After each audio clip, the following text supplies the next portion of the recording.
खोया हुआ ताज। रहस्य की शुरुआत। एक घना सन्नाटा था उस रात। महल की ऊंची छतों से हवा सनसना रही थी, मशालें टिमटिमा रही थीं और पूरे महल में एक अजीब सी बेचैनी पसरी थी। राजा रुद्र प्रताप अपनी भव्य गद्दी पर विराजमान थे, लेकिन उनकी आंखों में वैसी शांति नहीं थी जो एक विजयी राजा की होती है। वहां थी एक गहरी चिंता। उनके हाथों में एक पुरानी पांडुलिपि थी। पन्ने पीले पड़ चुके थे, कोनों से फटे हुए, लेकिन उस पर लिखा एक वाक्य उनकी आत्मा तक को हिला गया था। वह ताज जो भाग्य को जगा सकता है और नष्ट भी कर सकता है।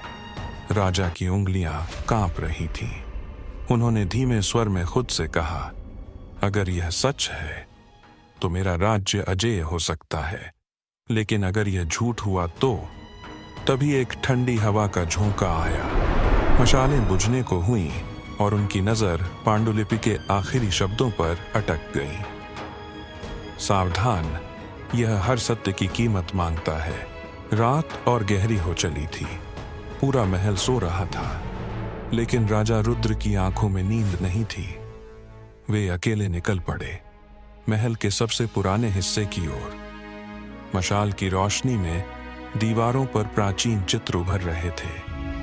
कहीं एक योद्धा ताज पहने खड़ा था, कहीं एक जलता हुआ गांव, और हर चित्र में एक अजीब सी नीली चमक थी। अचानक राजा की उंगलियां एक चमत्कारी पत्थर पर रुकीं। उस पर एक ताज का निशान था। उन्होंने उसे हल्के से दबाया और दीवार धीरे धीरे खिसकने लगी और एक छुपा हुआ दरवाजा खुला। बीच में एक पत्थर का सिंहासन था और उस पर रखा था खोया हुआ ताज, नीले रत्नों से जड़ा हुआ, रहस्यमयी रोशनी से चमकता हुआ। तो यह सच था। राजा की आंखें फैल गईं। उन्होंने ताज को छुआ और तभी हवा में एक रहस्यमयी आवाज आई, मुझे पहनो और देखो। राजा ने धीरे से ताज को अपने सिर पर रखा और उसी पल अंधेरा छा गया।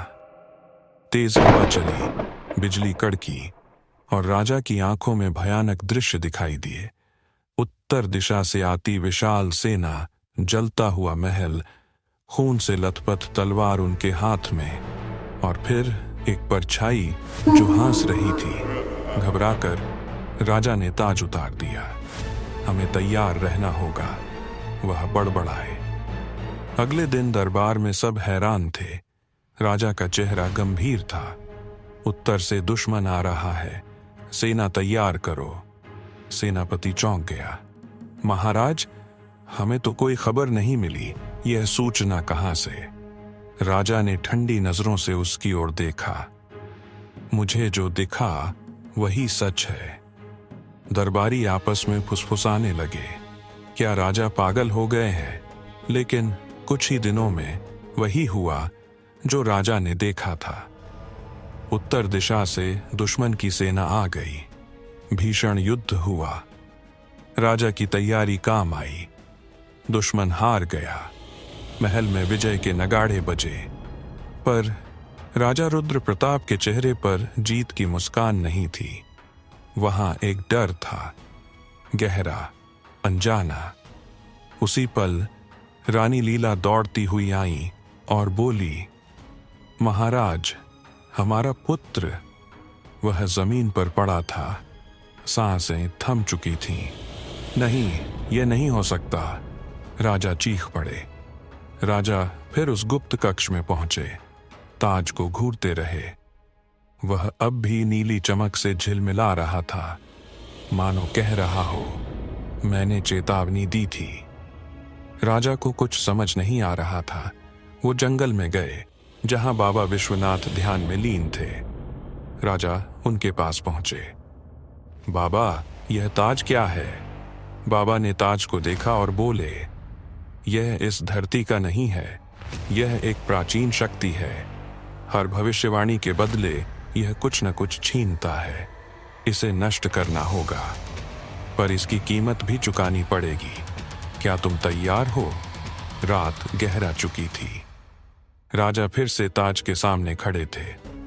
ताज फिर बोल उठा, मुझे पहनो रुद्र, मैं सब ठीक कर दूंगा, तुम्हारा पुत्र लौट आएगा।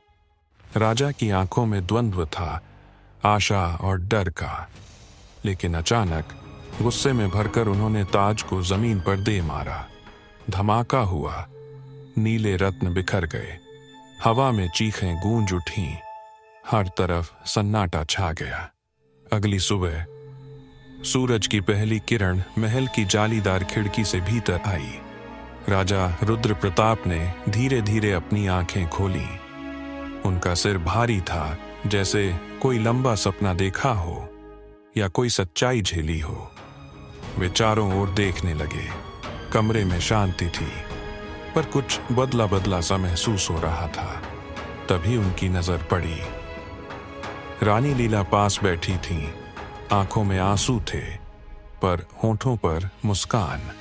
और फिर राजा की नजर सामने बिछे आसन की ओर गई। उनका पुत्र जीवित था, हंसता हुआ, खेलता हुआ। राजा की आंखें भर आईं। उन्होंने धीरे से उठने की कोशिश की। क्या यह सच है? रानी ने उनका हाथ थाम लिया। हाँ महाराज, हमारा पुत्र सुरक्षित है, सब ठीक है। राजा कुछ कह नहीं पाए, लेकिन तभी उनकी नजर अपने हाथ पर पड़ी। नीले निशान अब भी चमक रहे थे।